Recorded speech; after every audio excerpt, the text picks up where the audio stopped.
para opinar. ¿Qué tal? ¿Cómo están? Qué gusto que nos acompañen. Es lunes para opinar y tengo el gusto de compartir esta mesa de análisis y de debate con Juan María Naveja, analista internacional y analista político, Juan Carlos Zúñiga de Mega Noticias allá en Sonora y Eduardo Torreblanca Jax, analista financiero y económico. Un gusto como siempre saludarles y si les parece vámonos de lleno con la información porque más bien con la información o con el análisis de lo ocurrido este fin de semana en esta marcha de protesta.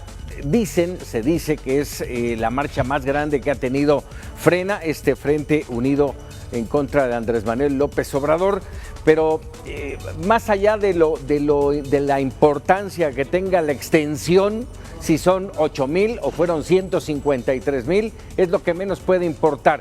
¿No lo crees así, Juan María? ¿Qué tal? Buenas tardes a todos, buenas tardes a la audiencia de Mega Noticias. Paco, permíteme hacer un breve señalamiento. ¿Qué es lo que está pasando hoy con el presidente Trump? En el mundo no hay un problema más serio que el coronavirus, el COVID-19.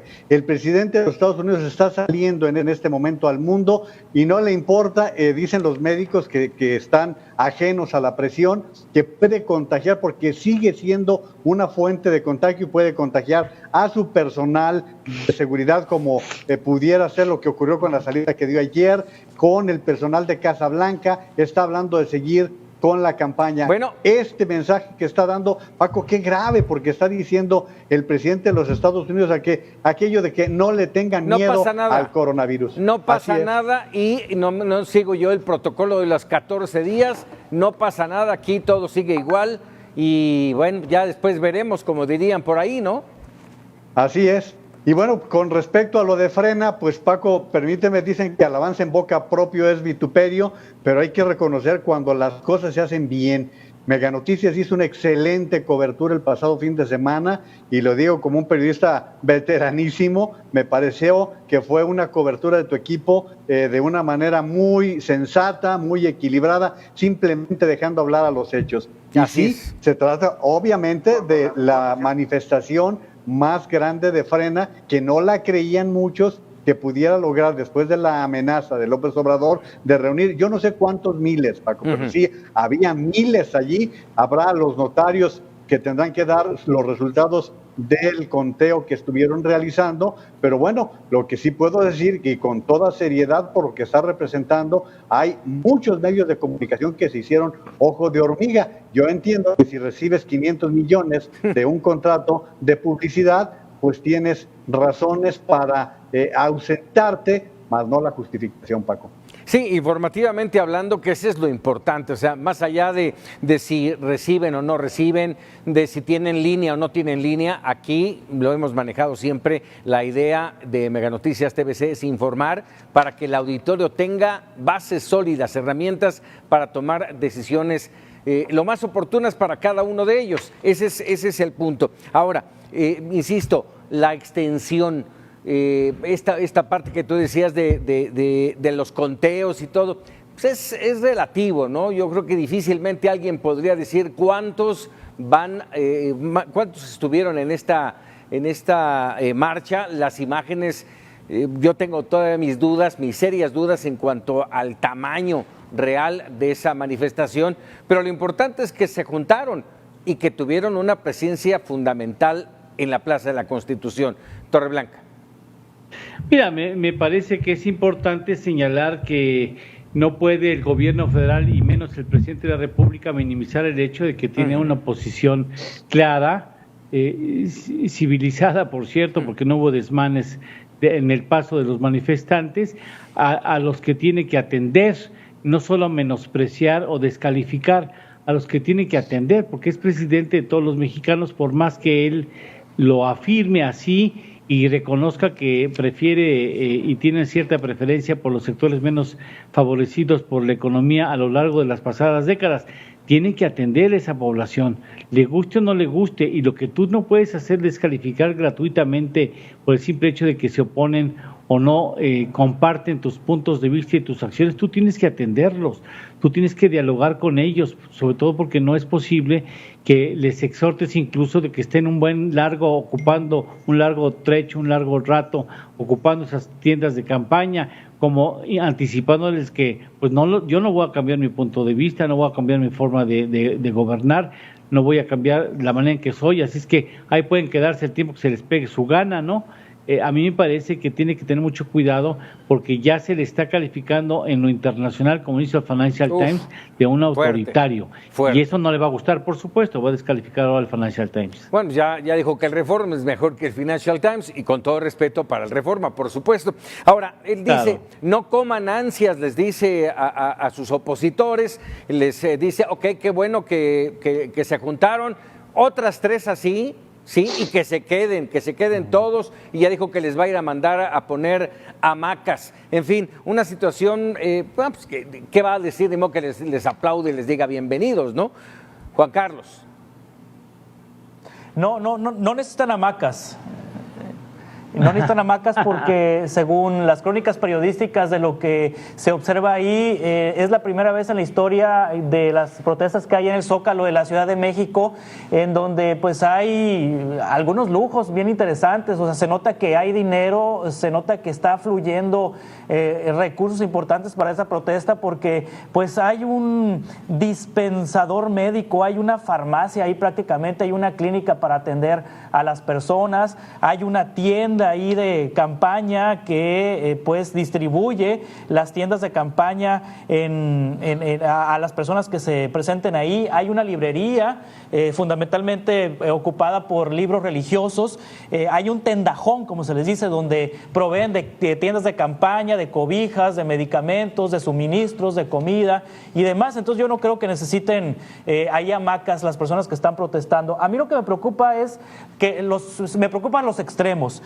¿A qué me refiero con los extremos? A que, por ejemplo, se estuvo distribuyendo ahí un panfleto entre las personas que fueron a protestar allí al Zócalo de la Ciudad de México, en donde le dicen al presidente que tiene que renunciar por masón, por comunista, por falso adorador de Dios, por mentiroso, por dicharachero, por populista, por engañador, por corrupto y por estar alineado al Foro Socialista de Sao Paulo. Yo me pregunto y les pregunto a ustedes, ¿pueden convivir el comunismo y la masonería? Porque algunas personas que están ahí creen que el presidente es al mismo tiempo comunista y al mismo tiempo masón. Entonces me preocupan esas situaciones de extremos a los que estamos llegando en nuestro país con estas protestas. Coincido en que debe de haber diálogo con todas las partes, pero los extremos no nos van a llevar a ninguna parte, ni siquiera con estos rezos que se observaban ahí en el Zócalo de la Ciudad de México, en donde en una capilla que se improvisó ahí y con las señales con los escapularios del detente, le piden al diablo que se detenga porque el diablo está en Palacio Nacional. Así literalmente, parece chiste, pero eso está pasando en el campamento de Frena. Vamos, y después de todo esta primera ronda de comentarios, ¿cuál es el futuro que le ven a Frena? Vamos, más allá de la cantidad, hay quienes dicen que fueron 100,000, que hubo 3 notarios. La realidad es que quién lo puede constatar con papel, y no minimizo, vamos, ¿cuántos caben en la plaza de la Constitución? ¿Cuántos caben? ¿Alguien tiene el número exacto de cuántos caben? 161.568. ¿Según quién? 161.568, según Notimex. No, bueno. Según Notimex del sexenio de Peña. No, Notimex bueno. de Peña. No. Notimex de Peña, ¿eh? No, por sí, pero eso. sí hay cálculos. Sí hay cálculos que se han hecho aproximados, por supuesto, que sobre el número de ocupantes que pueden estar en la plaza, ¿no?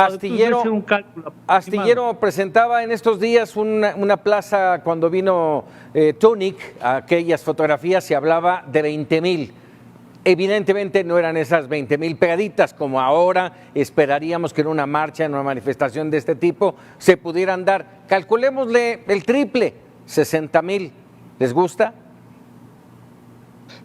Hay que recordar, Paco, que sí hay, como dice Lalo, un cálculo que se ha hecho de acuerdo a la medición por metro cuadrado. Pero mira, no agarremos el rábano por las hojas, mejor vamos centrándonos en lo que sí está pasando con todo esto. ¿Quién es el responsable de esta polarización que estamos viviendo? El presidente de la República y sus mañaneras. Él es quien ha enfrentado a los que dice Juan Carlos que están en la extrema derecha y que también está señalando Juan Carlos que están en el otro extremo. Los dos puntos son igual de extremos. nocivos.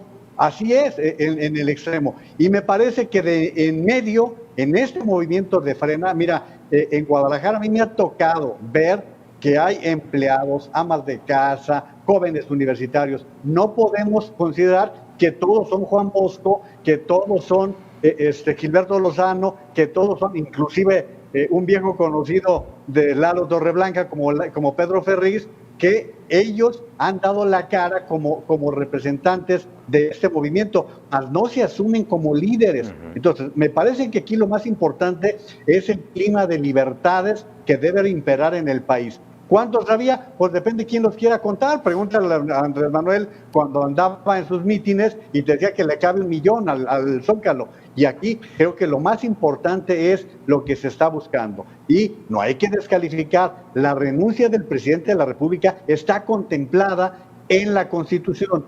Yo, si me preguntas como mexicano, te diría, sería gravísimo para el país una renuncia del presidente de la República fuera del orden constitucional o por presiones sociales, así como le estamos criticando a Andrés Manuel, que quiera llevar a la plaza pública temas como los de la Corte, lo mismo que decir en este caso. Hay leyes, somos un país de leyes y nos quedan ya muy poquitas áreas en las que podamos decir que son los órganos autónomos. Nos quedan poquitos, quizás ya no más quede por ahí el Banco de México cuando dejen respirar al INE, porque pues Lalo también creo que trae por ahí datos del Instituto de Telecomunicaciones que también está sufriendo de acoso. Claro. A mí lo que se me hace más grave es que en este momento este tipo de extremos al que hace referencia justificadamente Juan Carlos se presentan en el peor momento económico en la historia de este país.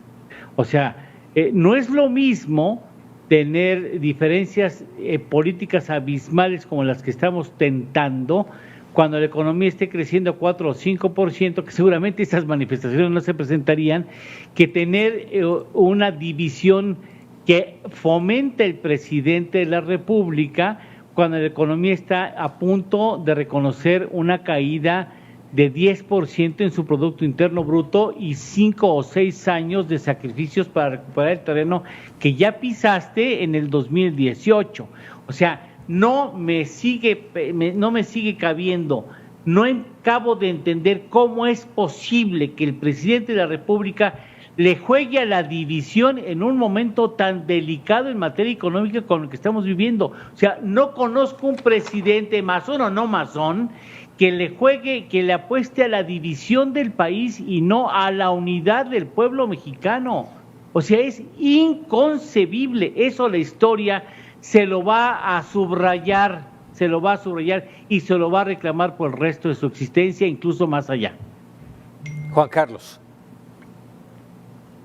Sí, coincido, debe haber diálogo, así como en Chihuahua, ahorita más adelante vamos a abordar el tema de Chihuahua, así como con el tema de otras partes del país en donde hay división. Me parece que el presidente tiene que dialogar con estas personas, tiene que buscar un acuerdo con estas personas e ir directamente, así como va con las comunidades indígenas, así como fue con los Levarón, así como fue con las mamás y los papás de Ayotzinapa, así como ha ido con cada una de las víctimas de la guardería ABC. Me parece que el presidente tiene que ir también a escuchar a estas personas y dialogar con ellos. Vamos, creo que es la única que estar vía apagando porque, fuegos. Insisto. Pregunto, esta es ¿Sí? pregunta.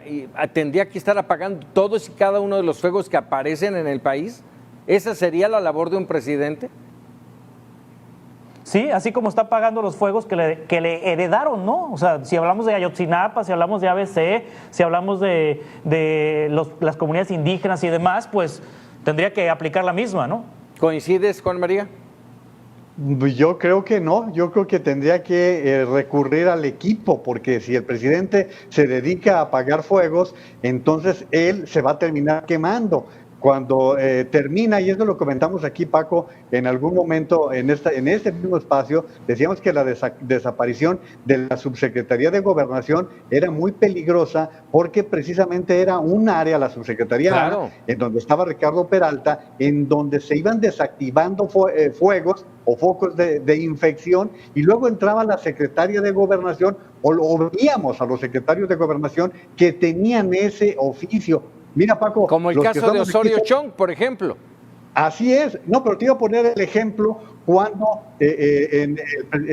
cuando los secretarios de Gobernación tenían que ir a decirle a un gobernador que tenía que renunciar. No estaba bien, pero imagínate lo que representaba la intermediación de un secretario, claro, como Gutiérrez Barrios, con todo lo que podamos criticarle. No vamos a hablar ahorita de sus lindezas, pero sí podemos hablar de lo que significaba un secretario de Gobernación con ese peso específico. Operativo. Y el presidente así es, el presidente no puede estar haciendo todo esto. Ahora, yo les dije hace como unas 4 semanas aquí mismo, Frena no tiene otro destino más de crecer. Lo que está diciendo Lalo, la crisis económica está increciendo y, por lo tanto, son las condiciones favorables para este tipo de movimientos. Y si no, volteen a ver a Brasil. Así es. Sí, bueno, ahora, no, pero no tiene margen. O sea, Paco, perdona que me meta así rápido, pero es que a mí me parece que ese extremo tampoco es bueno. O sea, yo puedo entender, incluso hasta puedo coincidir en mucho más de los postulados de Frena que los postulados que podía presentar a su favor el presidente. Pero perdóname, ningún extremo es bueno, Tampoco descalificar e insultar a la investidura presidencial me parece prudente. O sea, yo puedo no estar de acuerdo con el presidente, pero a mí me educaron, a lo mejor me educaron mal, a mí me educaron que tú no puedes insultar al presidente.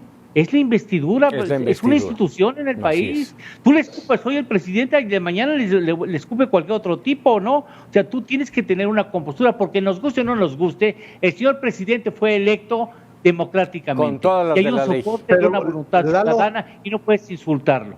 Lalo, a la inversa, Paco, perdón que también me estoy atravesando, a la inversa, vamos viendo el riesgo que está pasando con el exceso en que incurre Francisco Martín Moreno en el momento en que habla de que él les prendería fuego a todos los morenistas, pero también cuando Paco Ignacio Taibo habla de fusilar en el Cerro de las Campanas y que hay suficiente espacio para poder fusilar. O sea, ese es el problema de estar polarizando, que podemos llegar a este tipo de violencia que puede pasar de lo verbal a lo físico. Y hoy dice Héctor Aguilar Camín, yo me deslindo de lo que dice Francisco Martín Moreno, pero yo no he escuchado ningún deslinde con respecto a los señalamientos del mismo Francisco Ignacio Taibo en contra de Krause y el propio Aguilar Camín. Entonces, esto con la complacencia del presidente de la República, Sí, pues vaya tema. Y por lo que ustedes han mencionado, concluyo que el movimiento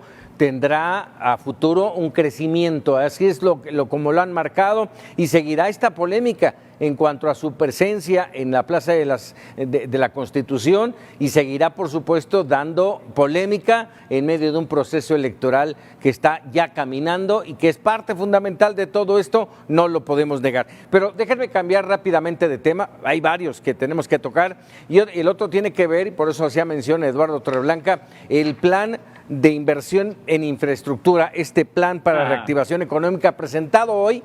Y déjame adelantarle, para mi gusto no es la primera vez que presentan un plan de reactivación y no ha habido nada, Mira, viene aquí a colación dos frases muy populares y muy conocidas por nosotros. La primera es, de lo perdido lo que aparezca, Paco, de lo perdido lo que aparezca. La otra es más vale tarde que nunca.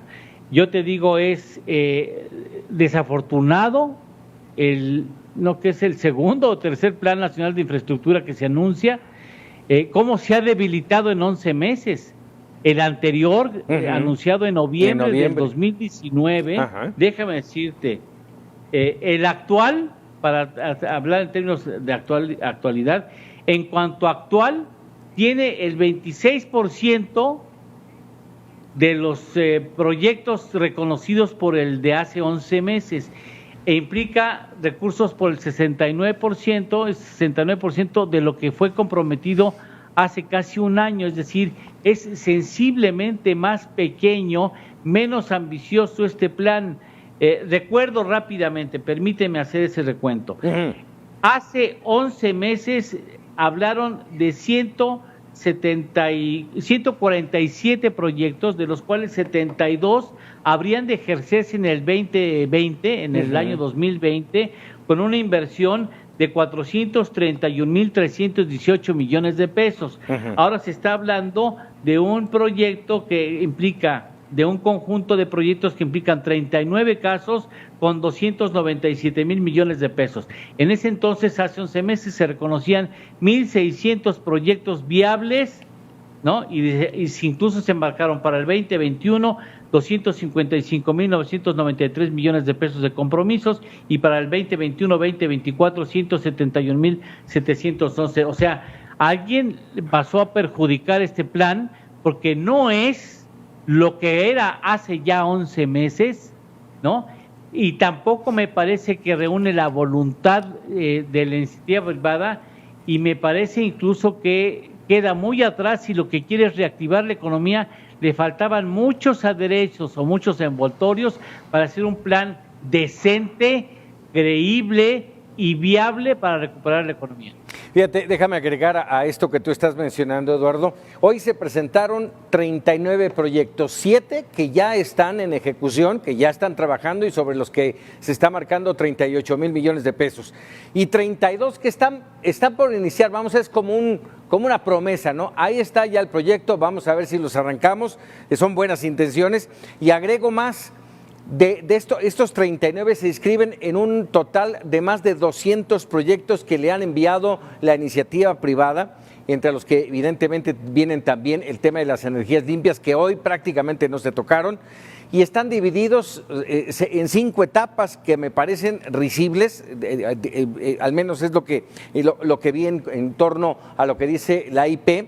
Dice, en la etapa 1, ejecutables, que es lo que estamos viendo. La etapa 2, aquellos que estarían en proceso de los permisos ambientales. La etapa 3, procesos de análisis de impacto económico y social. Y el 4, en preparación. Yo no sé qué preparación podría tener un proyecto, pero bueno. Y la etapa 5 es la más increíble. Está en un proceso de fase de ideas. O sea, ni siquiera las ideas han llegado. No, bueno. ¿Cómo lo ven, Juan Carlos? A mí lo que me hace ruido, es que no están las 32 entidades de la República, no todos los estados, son pocos estados de la República los que están considerados en este plan. Y para mí, este plan de infraestructura parte de la iniciativa de los privados y de las gestiones de los gobiernos locales. Pues me hace mucho ruido que los estados que no estén presentando obra, los grupos empresariales de algunas entidades que no están presentando obra, pues denotan una falta de capacidad para gestionar, o de plano son empresarios que están acostumbrados a recibir y no a dar. Y en este caso me parece lamentable que no todas las entidades de la República estén en este plan, por quizá falta de gestión de las autoridades locales y también por la mala costumbre de empresarios regionales que están dependiendo únicamente de lo que les manda el gobierno y no están acostumbrados a aportar. Creo que me parece que puede llamar a la reflexión esa parte. Claro, y llama igual a la reflexión, y lo escuchaba yo esta mañana, algunos comentarios, tanto los de casa como externos, que hablaba de que esta es una prueba más de que se han limado las asperezas con el empresariado. Hombre. Honestamente, ¿no? Y comparto, qué bueno que tú compartes conmigo, Eduardo. A mí me parece que no, que más bien es parte de un teatro dramático, risible, ¿sí? En el que los empresarios, algunos empresarios, se prestan a este tipo de situaciones, pero no avanza. Esta situación no avanza. ¿Y cómo pide ahora el presidente a la IP, a los empresarios, que inviertan cuando no hay certidumbre en ningún sentido, Juan María? No, ¿y en dónde? ¿Dónde quiere que invierten? ¿Con Pemex?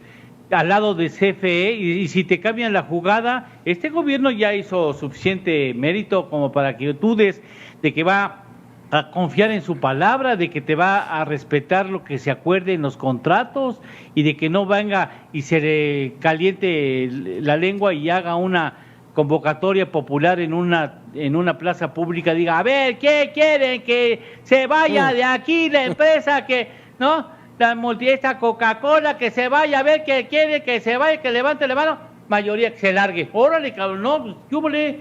Pues, ¿en dónde estamos?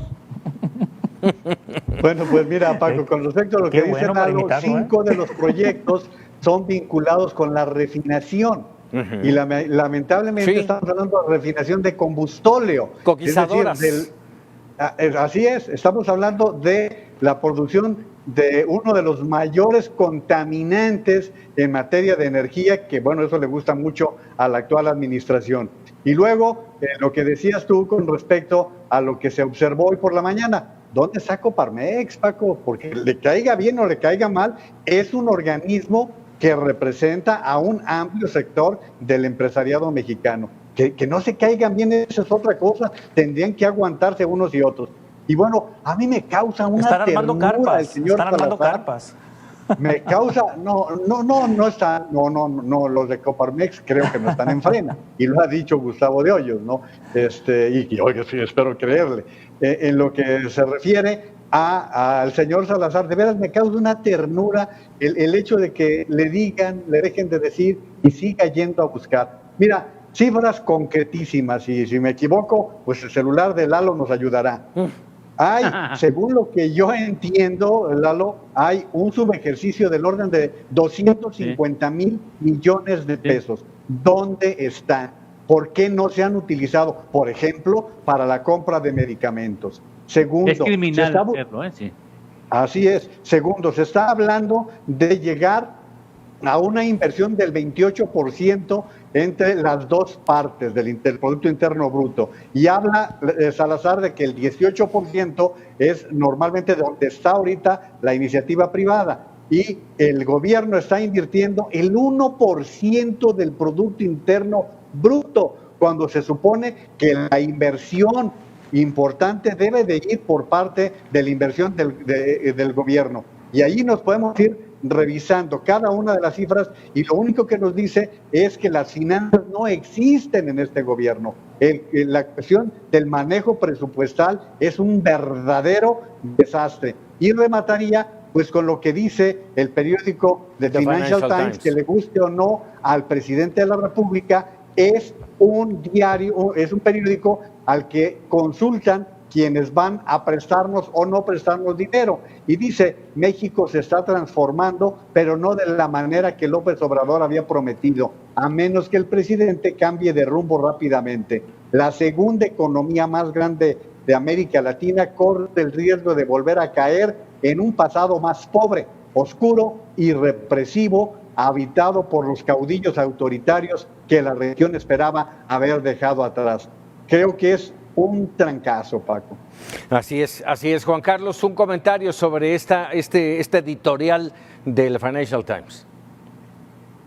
Muy fuerte, muy duro. El presidente hoy decía que el Financial Times tenía que pedir disculpas a México por haber apoyado al neoliberalismo y viene a colación lo que pasó este fin de semana con el Papa Francisco, que también se fue en contra del neoliberalismo, y dijo el Papa que criticaba el modelo neoliberal por el consumismo, por la globalización despedada, por el liberalismo económico, por la tiranía de la propiedad privada, por la falta de empatía a migrantes. Dice el Papa, el mercado solo no resuelve todo, aunque otra vez nos quiere hacer creer este dogma de fe neoliberal. Se trata de un pensamiento pobre, repetitivo, que propone siempre las mismas recetas frente a cualquier desafío que se presente.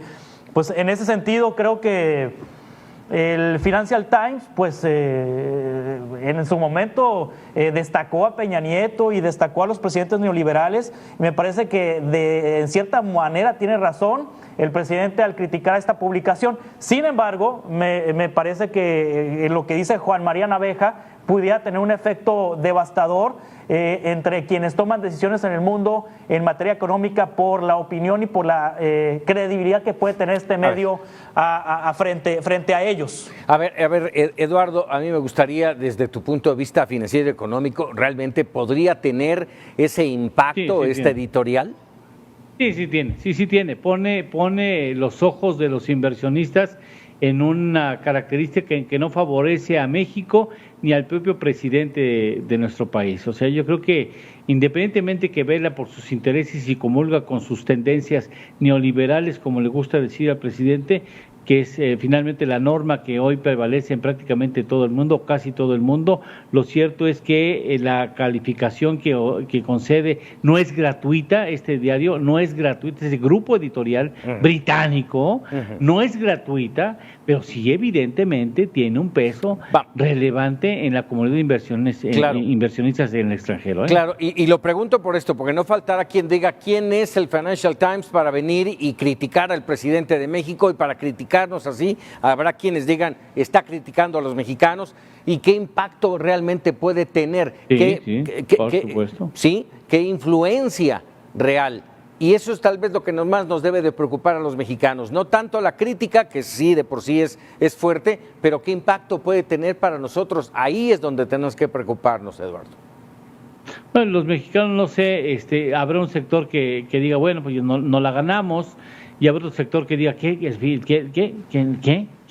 periódico dicen que es? O sea, ni siquiera lo ubique, ¿no? En el mapa, ¿no? Claro. Por supuesto, pero indudablemente tiene un peso relevante, claro que sí. ¿Se pueden equivocar? Por supuesto que las editoriales en el mundo, las más famosas incluso se equivocan, las calificadoras se equivocan, pero bueno, pues se va adquiriendo un consenso de que en este país gobierna una persona que no precisamente está comulgando con las mejores decisiones posibles y que no las aplica y que está teniendo los resultados que están teniendo, y que ahora convocan al Zócalo, ¿no? O sea, ¿cómo te diré? Muchas cosas que estamos viendo y que nos están diciendo no son gratuitas, y no son nada gratuitas. Oye, déjame. El artículo completo, Paco, si te fijas, habla de América Latina. Claro. Está hablando del caudillaje, el caudillaje que, así como estamos hablando de lo nocivo que pudo haber sido el neoliberalismo en ciertos aspectos, la parte del caudillismo que han estado con los Chávez, con los Lula, con todo este grupo que de alguna manera representó un tipo de cambio en la forma de gobernar y de manejar la economía de los países.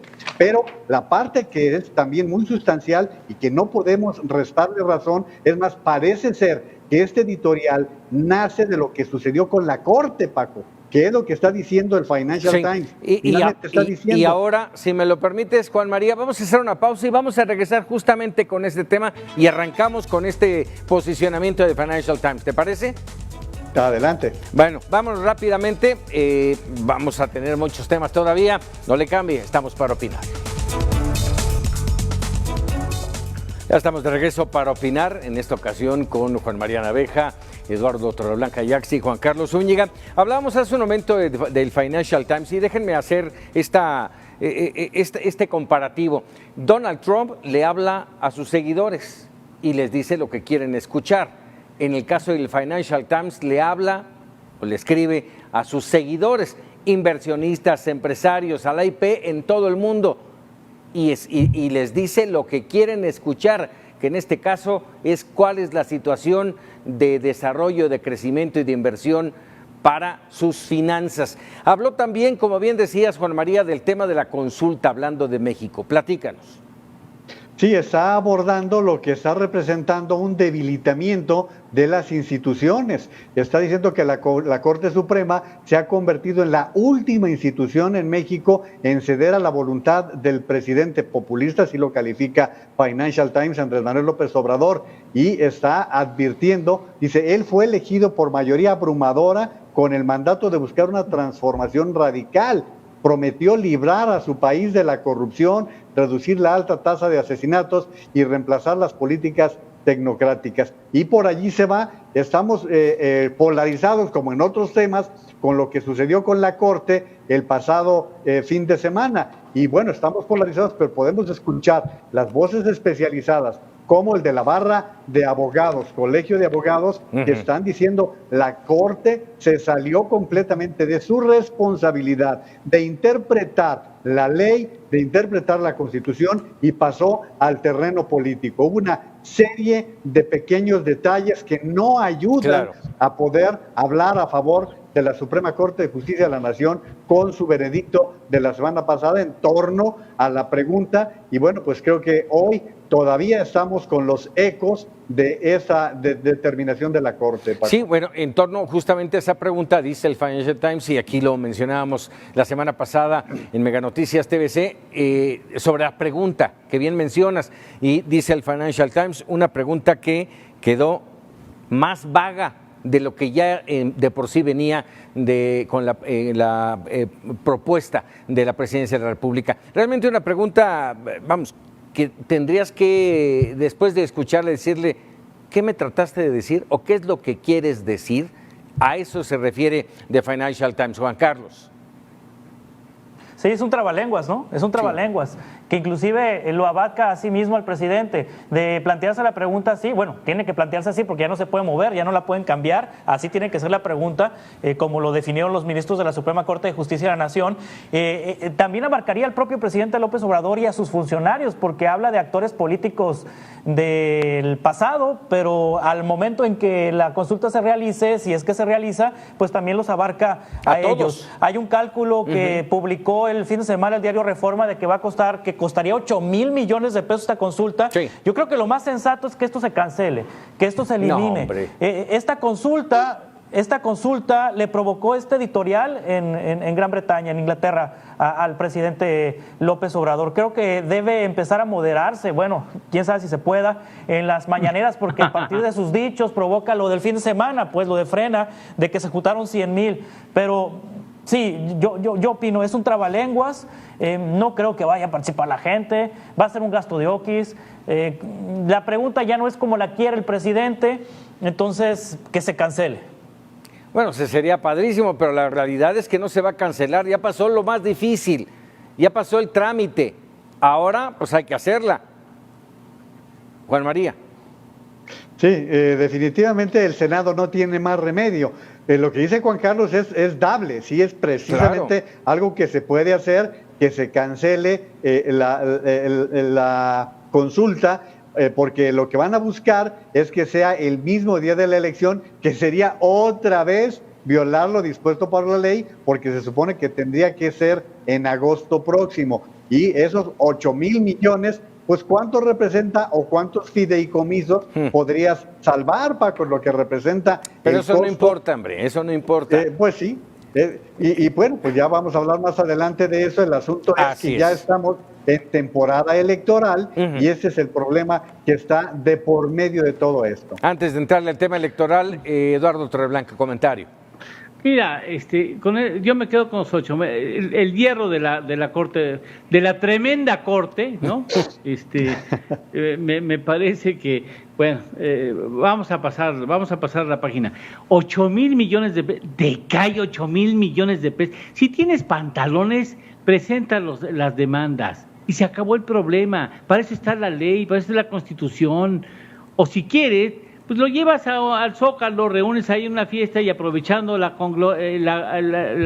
gran cantidad de personas, les preguntas, por cierto, se me ocurre una cosa, a ver, ¿quién quiere usted que enjuiciamos a los presidentes? Que levanten la mano, y quien levante la mano va a ser mayoría, maestro, hasta yo le entro, pues voy y levanto la mano, no tengo problema, pero no tienes que dar la vuelta a la manzana para hacer una cosa que es un solo escalón más. A 8,000 millones de pesos, por favor, o sea, no estamos para andar gastando, mejor compra aspirinas y se las das al Seguro Social, que bien que las necesita, hombre. Agrégaselos a los 10,000 millones de pesos que va a costar la elección de 2021 y ya se hace una ronchita bastante importante. Pero bueno, justamente hablando del tema electoral, dos temas que nos llamaron la atención, lo platicábamos esta mañana, el tema del choque entre el gobierno federal y el gobierno estatal en Chihuahua, en donde el presidente estuvo este fin de semana y por primera vez no invitó al gobernador. Juan Carlos.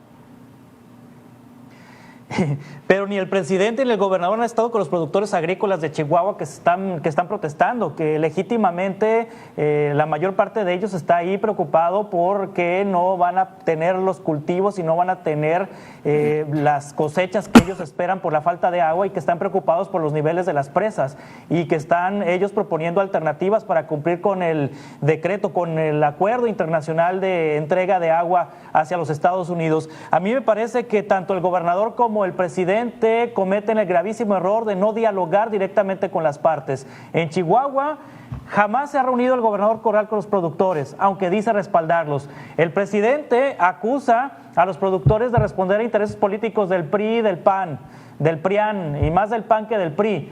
Y tampoco ha buscado un acercamiento con ellos, no sé si directamente, pero por lo menos con la Secretaría de Gobernación o alguien cercano a la Secretaría de Gobernación. Me parece grave esa parte, que en medio nuevamente están las personas de Chihuahua que no tienen agua, en medio están las personas que reclaman el acaparamiento del vital líquido, porque también el gobierno ha manifestado, el gobierno federal, una situación que es real. En Chihuahua pocas manos acaparan el agua para el cultivo y para la cosecha de nuez. Entonces creo que falta diálogo directo con los que se están manifestando, porque ni están siendo manejados por el PRI, por el PAN, ni tampoco quieren dejar de cumplir con este acuerdo con los Estados Unidos. Coincido contigo, hace falta reunirse con los afectados, pero también hace falta acción por parte de las autoridades federales, estatales e incluso municipales en atender los dos problemas: el problema local, que es para los agricultores la importancia del agua, y por el otro lado el tema internacional, que es el cumplimiento de un pacto con los Estados Unidos. Y vamos, ahí pareciera que nadie tiene ganas de hacer absolutamente nada, Juan María. Yo me regresaría a la pregunta que le hacías a Juan Carlos. A ver, aquí se trata del presidente de la República que le hace un desaire al gobernador. Yo no recuerdo, y mira que tengo 40 años en esto, una ocasión en que un presidente de la República haya visitado un estado y el gobernador en turno no hubiese estado en la gira. A lo mejor alguno que se enfermó, que tuvo alguna emergencia, pero el presidente López Obrador rompió con el protocolo. Con el Ahorita anfitrión. que estamos hablando de la Corte, el que puede lo más, puede lo menos. El presidente de la República, desde Palacio Nacional, pudo hacerle una llamada a Javier Corral y decirle: gobernador, ¿qué te parece si por lo menos nos tomamos la foto, cubrimos las apariencias y seguimos tratando de negociar? No puedo estar más de acuerdo con el asunto del agua, que es una realidad, pero tampoco hay que caer en los excesos en que dice el presidente de la República: nos están poniendo en riesgo la relación con Estados Unidos. Espérate, ese es un despropósito, porque Chihuahua va a seguir siendo vecino de Estados Unidos, aun cuando se vaya el presidente de la República. Allí van a seguir, y yo creo que Javier Corral, si algo ha vivido, él es de Ciudad Juárez, vete a saber cuántos cientos o miles de veces ha ido de Ciudad Juárez a El Paso y sabe lo que representa y significa esta relación con los Estados Unidos. Eso es tenerlo bien claro. Me parece que ahí el presidente se equivocó, y además, Paco, digo, yo no me quiero poner del lado de ninguno, porque lo que dice Juan Carlos es cierto. Aquí hay de por medio gente que tiene una pequeña parcela y que no va a tener agua. No, eso es una realidad. Pero no les avientas a la Guardia Nacional. De las 4,000 presas, nomás elegiste la de Chihuahua para mandarles la Guardia Nacional, y la consecuencia, allí está, una mujer asesinada por esos elementos de la Guardia Nacional, Paco. Así es, Eduardo. Digo, no justifico, yo no justifico el hecho de que Corral no haya sido desairado por el presidente, pero antes, ¿cómo era? Salinas corrió a 17 gobernadores por motivos de salud. Antes los presidentes corrían a los gobernadores. Sí, los ponían y los corrían. Pero yo creo que eso tampoco ha cambiado, ¿no? Y me atrevería a decir: a ver, voy a visitar tu casa, pero por favor no estés. Déjame las llaves.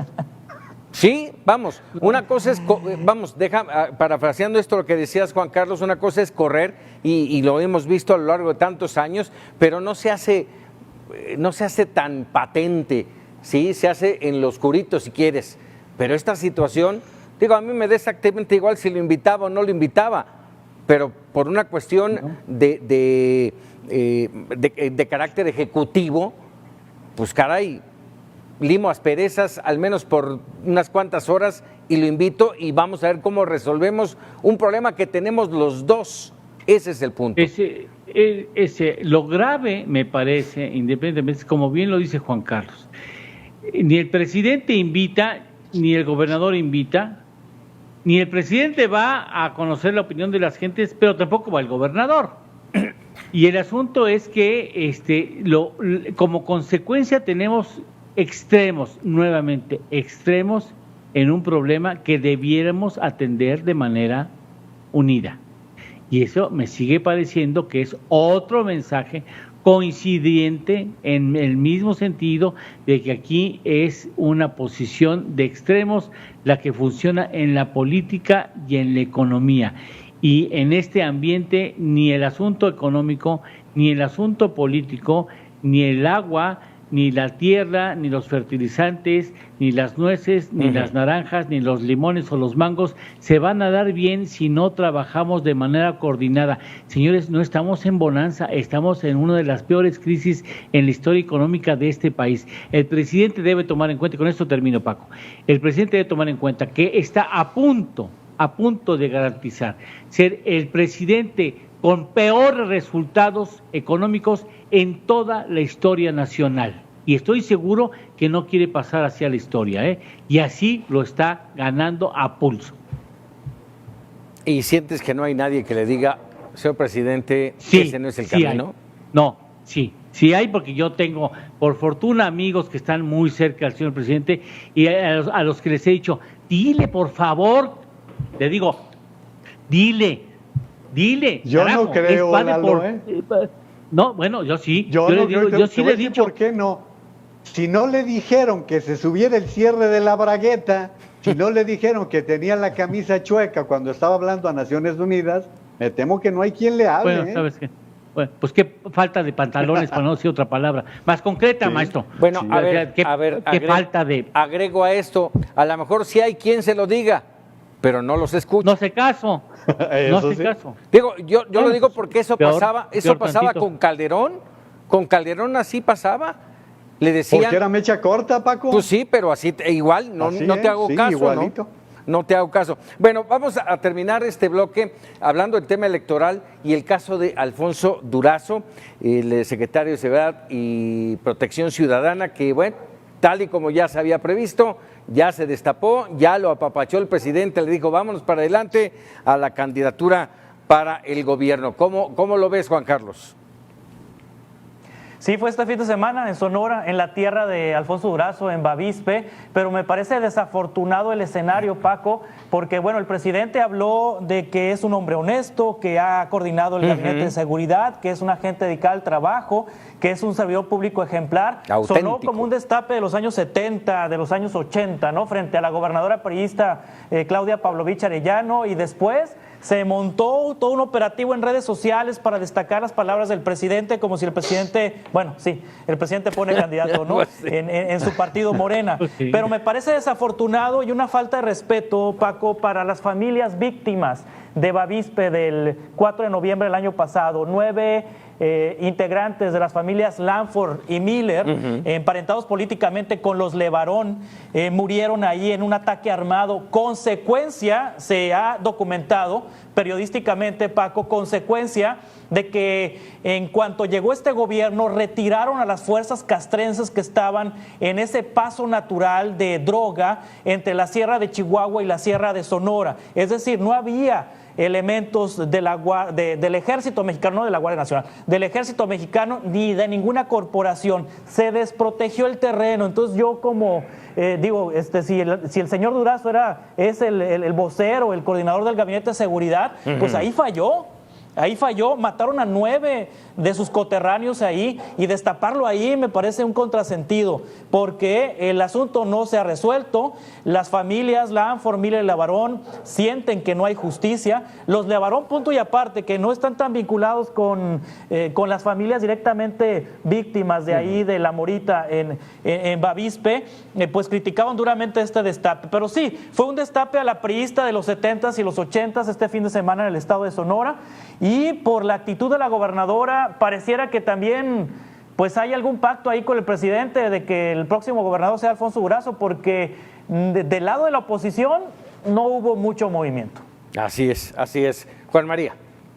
Yo que Juan Carlos tiene toda la información, yo suscribo todo lo que acaba de decir Juan Carlos, pero ya nos dará más adelante información.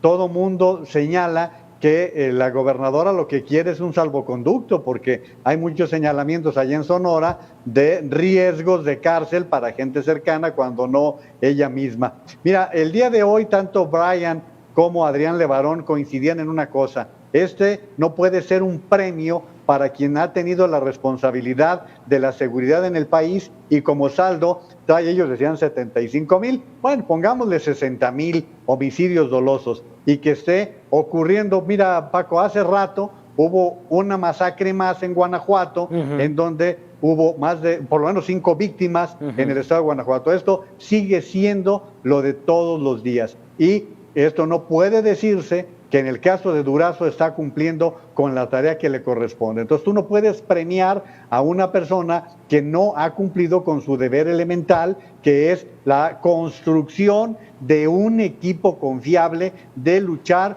contra el crimen organizado, y que bueno, pues se está llevando. Hoy los muertos de López Obrador son ya más que los de Calderón, y casi los mismos que los de Peña Nieto en 6 años. Sí, pero bueno, el espaldarazo estuvo en más de 5 ocasiones allá en Sonora. Apapachada en serio a Alfonso Durazo. Eduardo Torreblanca, ¿cuál es tu opinión al respecto? Le premia la ineficacia, ¿no? Así se hace. Dice Juan Carlos, y lo dice bien, que se está haciendo política como se hacía en los 70. No, mi querido Juan Carlos, no solamente se hacía política o se hace política al estilo de los 70, también la economía al estilo de los 70. De plano. Sí, nada ha cambiado. O sea, yo hay muchas cosas que siento que no han cambiado, al menos en el ámbito político, ¿no? El manejo de las cosas se siguen haciendo exactamente igual, Lalo. Sí, lo triste es que el presidente gobierna de espaldas al futuro. Fuerte eso, ¿eh? Fuerte real. Sí. A ver, vamos, ya para cerrar esta oportunidad para opinar, yo quisiera preguntarles muy brevemente cómo ven el futuro, tomando en cuenta que estamos en medio de un proceso electoral. ¿Hacia dónde nos encaminamos? Inicio contigo, Lalo, breve. Hacia una circunstancia de la que nos vamos a lamentar muchísimos años más. Caray. Juan Carlos. No, yo creo que es una oportunidad para que la oposición sea una verdadera oposición. Ojalá que aparezca. haya una construcción de un contrapeso, es decir, es necesario el contrapeso. Yo estoy de acuerdo con que haya contrapesos, entonces me parece que ojalá que la oposición, bueno, en Baja California Sur ya se unieron todos los partidos de oposición para disputarle la gubernatura a Morena. Pareciera que pudiera ser un escenario nacional, que toda la oposición se uniera para hacerle contrapeso a Morena, que creo que los contrapesos han sido positivos. Recordemos la legislatura del 97 con Zedillo, que había contrapesos. Entonces me parece que yo le apostaría a los contrapesos para el futuro. Contrapesos, optimismo frente a los contrapesos. Juan María. El futuro yo lo veo oscuro, Paco, porque el presente es negro. Lo que estamos viviendo con una crisis sanitaria que no se ha acabado de resolver y que amenaza con retomarse en un par de semanas, un par de meses con lo que está sucediendo. Una situación de inseguridad que tampoco se está resolviendo, y una crisis económica que nos amenaza con que podemos tenerla por 4 o 5 años más. Una pausa y regresamos para opinar. Ya estamos para opinar, y bueno, solamente para agradecer a nuestros compañeros Juan Carlos Zúñiga, Juan María Naveja, Eduardo Torreblanca, gracias por sus comentarios, sus opiniones, por todos sus apuntes que finalmente, y me da oportunidad también de agradecerle a nuestro auditorio porque esos apuntes, esos análisis, esas opiniones le sirvan a usted para que se quede con la mejor opinión. Gracias a todos.